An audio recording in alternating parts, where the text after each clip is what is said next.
Hi, everyone. I'm Darren Coleman, Senior Vice President and Portfolio Manager with Raymond James in Toronto. And we thought we'd take advantage of everyone working remotely and using these systems and things to interview some people that are folks that we know that are, I believe, are thought leaders that can give us some guidance and some wisdom about how to handle this situation that's absolutely unprecedented for everyone. So today I'm delighted to be joined as my first guest, actually, because I feel like I'm hosting my own morning show. It is Susan Hyatt, who's the founder of Silver Sherpa. Now, Susan, you and I have known each other for a few years, and the work that you guys do is remarkable. So your background is, because we just define you guys as doing healthcare advocacy, which is really the short version of a lot of things that you do.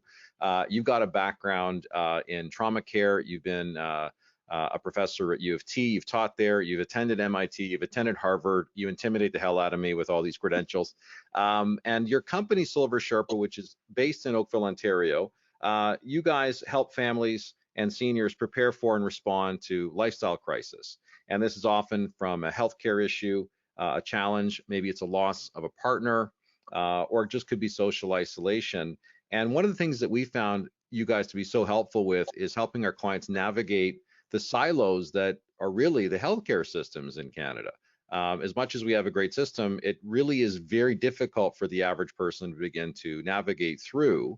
And I thought with your experience in helping families deal with healthcare crises and social isolation, I think you would have some really interesting insight and experience to help people as they're quarantined at home, they're worried about family, they're not sure what to do with the healthcare system. So I thought if we spent 15 minutes or so today kind of learning from your expertise, I think that's a huge benefit to our clients and our friends. Okay, thank you, Darren, and I'm honored to be the first guest. That's a big thank you from Silver Sherpa and our teams. We've enjoyed working with you and your team, and we'll continue to do that.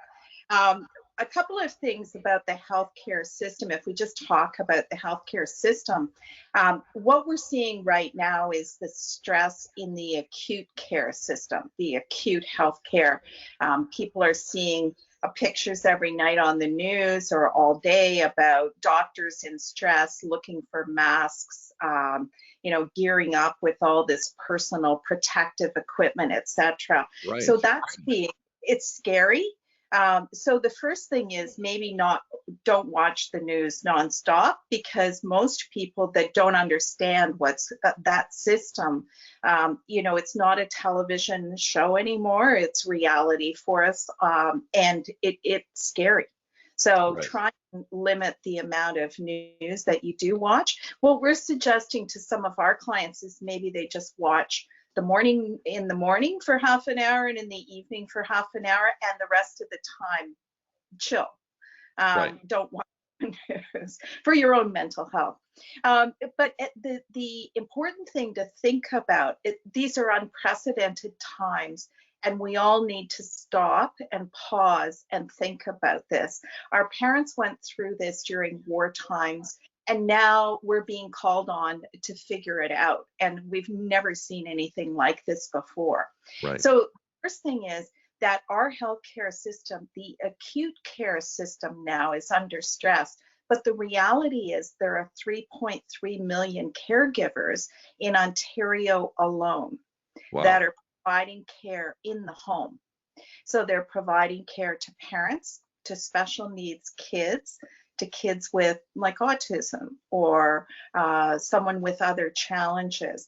And they're providing, those 3.3 million caregivers are providing about 3/4 of the care that actually goes on every day in the province. Okay, that's the thing that people don't normally see. We just see the news at hospitals, but most of the care is happening by individuals to their own family at home, right? Exactly.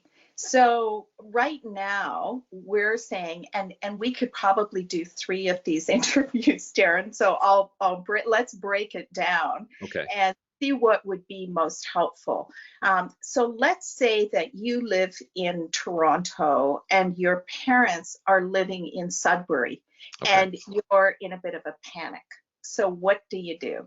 Right. So we're crisis managers. So the first thing you need to do is you need a plan, and you need to sit down, write out your plan for your elderly parents or for your special needs, your sister who's got a special needs kid and needs help.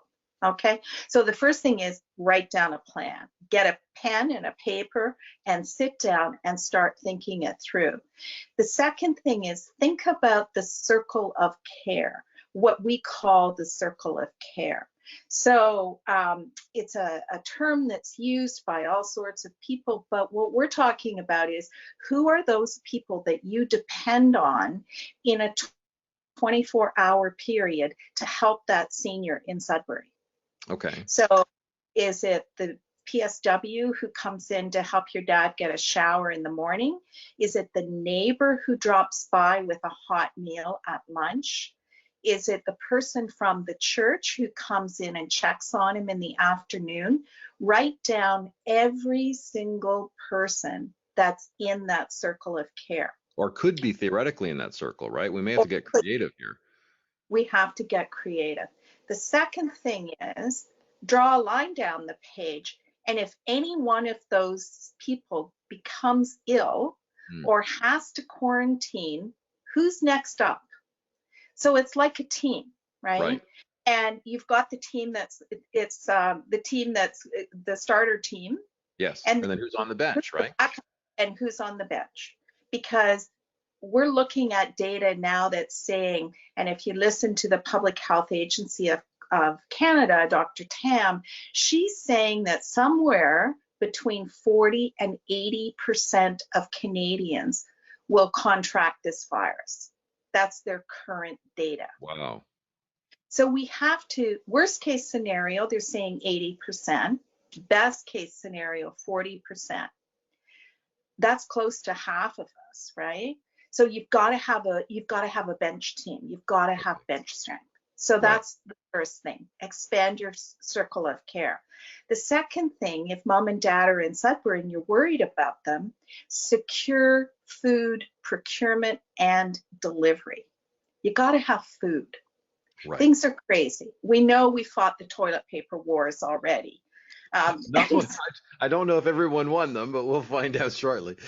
And I know in your neighborhood, a guy got arrested for fighting over toilet paper in the grocery store, because I was in your neighborhood a couple You should have filmed it. I wish you'd filmed it. I was thinking about it, but I wanted to be a good citizen and not cause more trouble. So, well, we can all use some entertainment, right? There's only so much Netflix. Exactly. And I've got a good cartoon to send you about a toilet paper fort, how to self-isolate in a toilet paper fort. But think about it. So the second thing is secure food delivery, procurement and delivery for mom and dad. Okay. So how do you do that? Which grocery store do they shop at? Do they deliver? Could somebody, they've got seniors hours and vulnerable persons hours now, could somebody go and shop for them?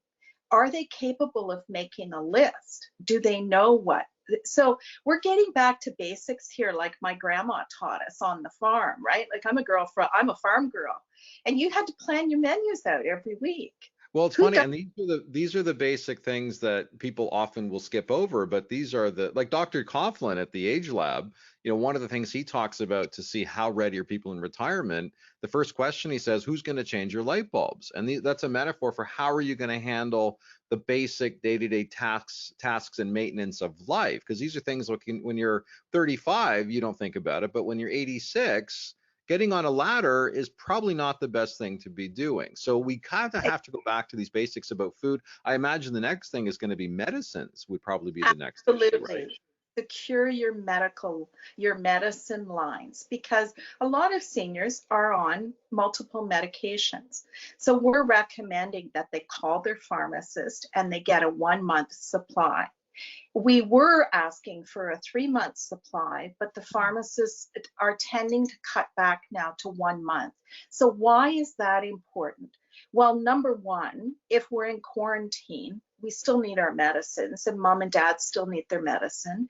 Number two, remember, if you run out, you've got to call a doctor to get the repeats, right?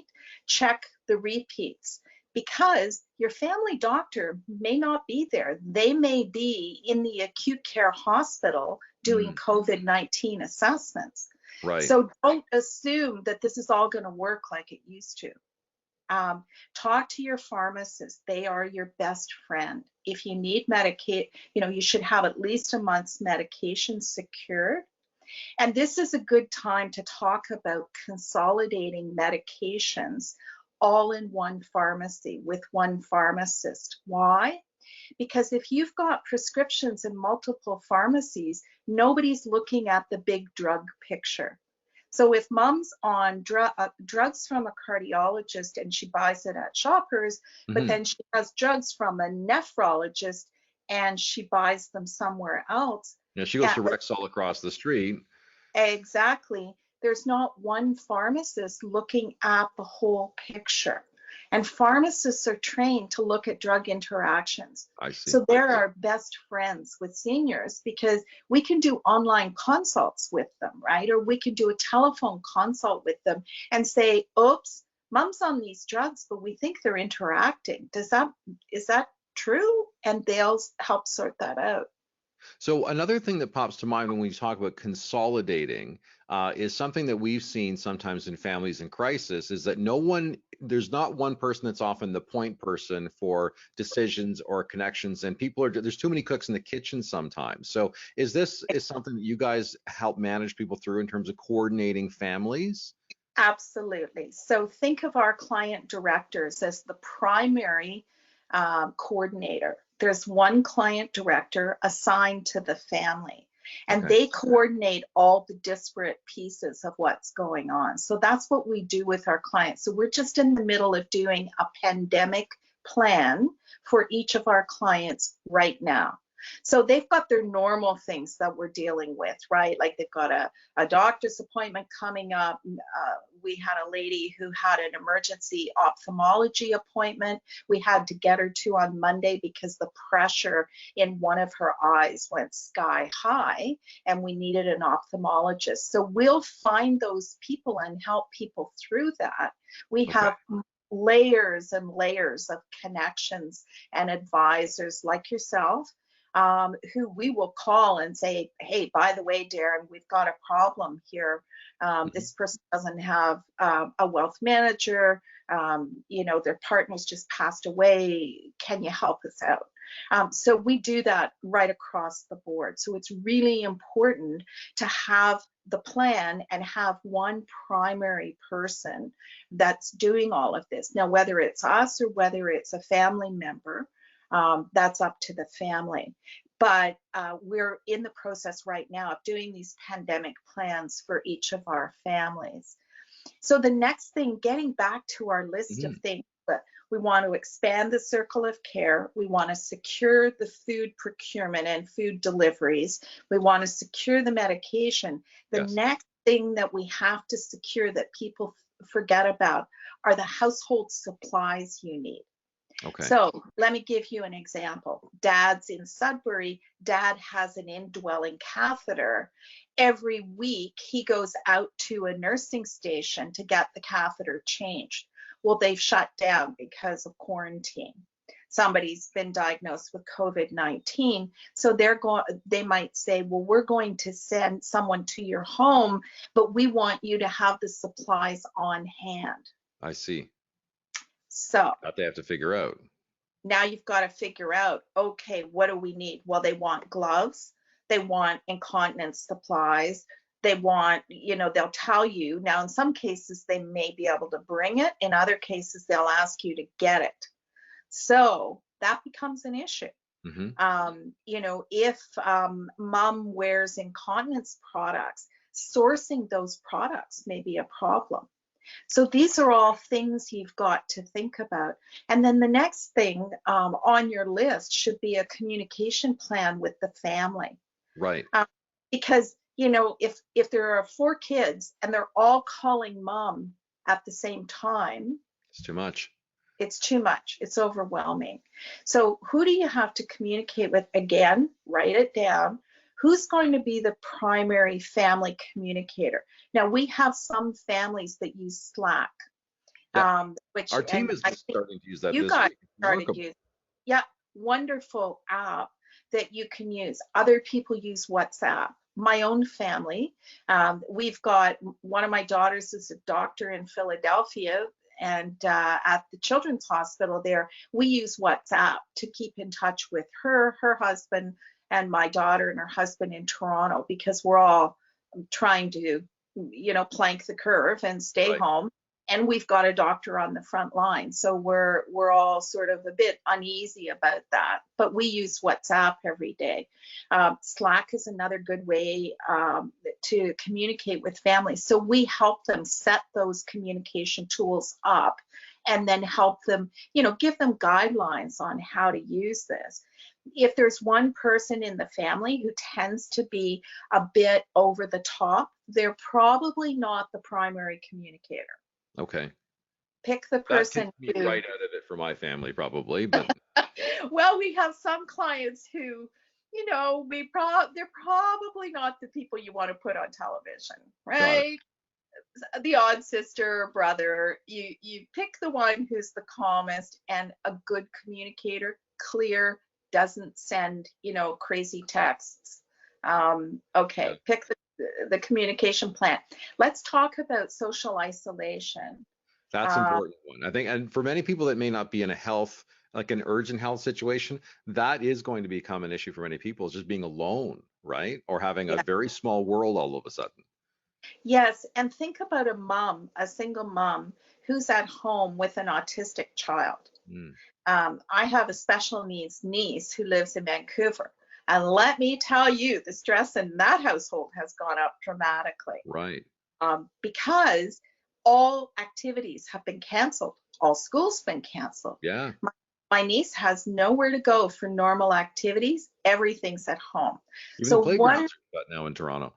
exactly. So what are some, we've got to go back to basics on this stuff, Darren. So what do?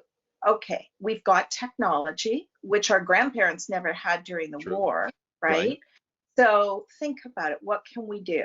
Well, what we've done with our niece and what we're doing with some of our special needs kids is we're setting up a theme a week, okay, and buddying them up with a kid in their family or a high school student or someone who wants to help. So pick a theme. So this week, let's pick sea creatures.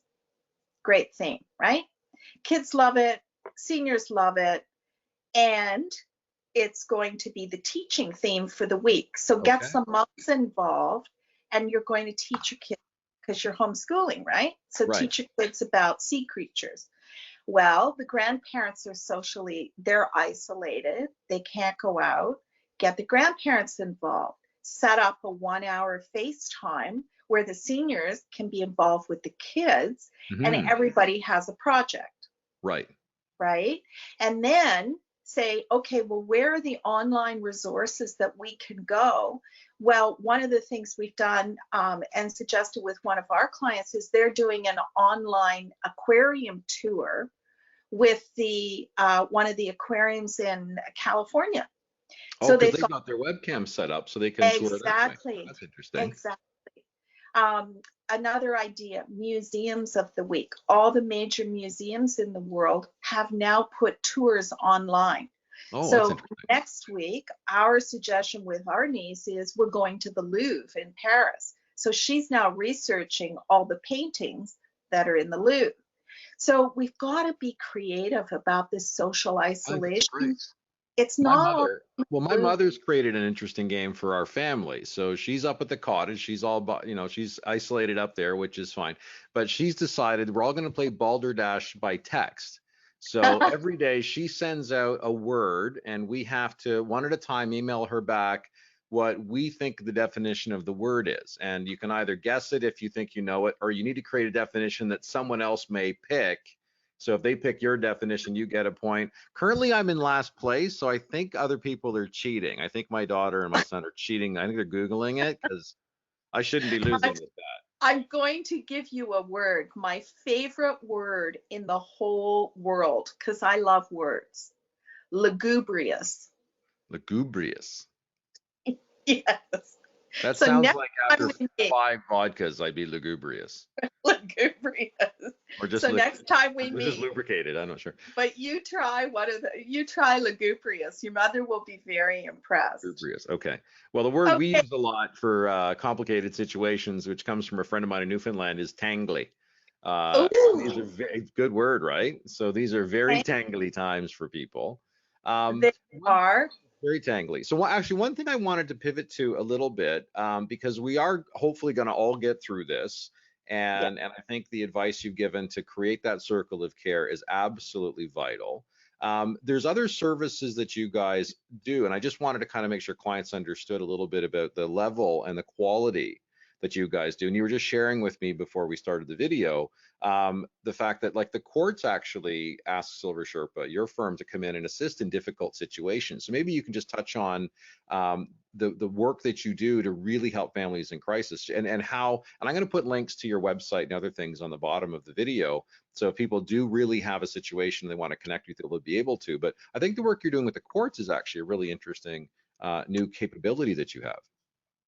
It is, Darren, and it's emerged and grown over the last couple of years. So what happens is that families, often over the care of an elderly parent, get into disputes. Sometimes it's dispute over care, No, no one sometimes would argue, would they? dispute over money. Often money is I think it was my grandmother who said money is the root of all evil. She kept repeating that over and over, which is another famous person said it. But it is, right? Yeah. Money, this is where people start fighting. And these days, times are different. And in these days, we find that people fight even before someone passes away. Yeah. So we see the estates court, their work is increasing dramatically. And we do a lot of work with litigation lawyers and the estates court. Sometimes the court asks us to come in and assess a situation because one sibling is saying one thing, another sibling is saying a completely different thing. The lawyers have taken sides. They've had people come in, there's affidavits, they've spent tons of money, and the judge can't figure out what's going on. So they ask us to come in as an independent third party. We are independent, we don't take sides, we tell the truth, and we deliver the goods. This is what we found, this is what we believe.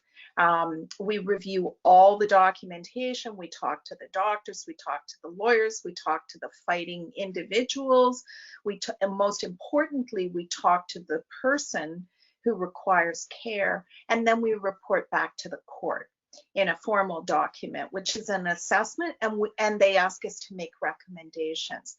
And more what we found is that the justices, the Superior Court justices, are saying, we like the report and we want to embed you in the solution. So we're going to order that you be the independent third party facilitator to work with the family, with the senior until death. And they put us in the middle. We establish communication protocols with everyone. We establish care protocols. We do exactly the same thing we've talked about. You know, you get a plan, you secure this, you secure that, but it's on a case-by-case basis, and it's under court order. So it's a little bit different. People, you know, if they're fighting in the court, they sometimes can't see their way clear to cooperating, to look after mom or to look after dad. So that's another service. Why do they come to us? What are the skill sets? We're independent, we're objective, we don't take sides. Our primary job, is to look after the senior and to make sure they're cared for with the best quality of life, or the special needs person, bottom line. So we start there and then we work out from there. And so the courts, you know, we have a carrot and we have a stick. The carrot is, if we all cooperate and work together, yes, this is difficult, but we'll find a way through it. Well, you know, it's interesting. When I did my trust officer training back in the early 90s, one of the first things they taught us was strange things happen when money's on the table. And that's been so true in my whole career. But I wanted to share that with people just so they understand the level of respect that I think institutions have for the work that you do, and the quality that you guys provide. And I can say from the feedback we've had from clients that have engaged with you and your team, it's been not only exceptional, but it has been remarkable for you guys to bring support that they didn't even know that they could get to help them through very difficult times. So, and we're all in difficult times now. Now, exactly, we're in it All of now, us. right? Yeah, So we're all now sharing this. I'll leave you with one thought. A colleague of mine from New Jersey sent me what her mom said this morning, and her mom's an Italian mama, and she's very outspoken. She's from New Jersey, and she said, "Stop, think, be a good neighbor, and help one another." Oh, that's So, nice. I That's mean, good. that's what it's all about, right? It is. I've also been sharing with people the whole social distancing thing. So it's basically 1 meter or 3 feet, or in Canadian, it's one good hockey stick. It's a poke check. That's how far away you got to stay from everybody. That's the Canadian way. Uh, it's actually 2 meters. Yeah, but if you take the So stick and you poke somebody, that's 6 feet, right? So it's a you poke check. got that. Or the other one, I say to people, if some of our seniors have difficulty figuring it out, I say, put your arms out on Yeah, both sides and don't get any closer than that right. from arm to arm. I love you, so stay over there. Yeah. So put your arm out. So 2 arm lengths. 2 arm lengths. Got it. So we'll all stay Got safe. Wash your hands. Thank you for your time today, Susan. I do appreciate it. I suspect that as this continues on, we may have another conversation as we all take in new information, and because this is a marathon we're in, isn't it? It is a marathon. We're looking at months here. We're not looking at weeks. Right. This is not just a sprint for a couple of weeks. We need to think about this for a series of months. And maybe the next time we can talk about how do you cope with a senior who's actually in a retirement home or a long-term care home and you're not allowed to visit. That's one of the ones that really worries us. Sounds like that'll set us up for episode 2. 2. Okay. You stay well and be safe. Thank you, Susan. I do appreciate your time today. Be well, and we do appreciate the work that you and your team do. Thank you. Thank you so much, Darren. Take care.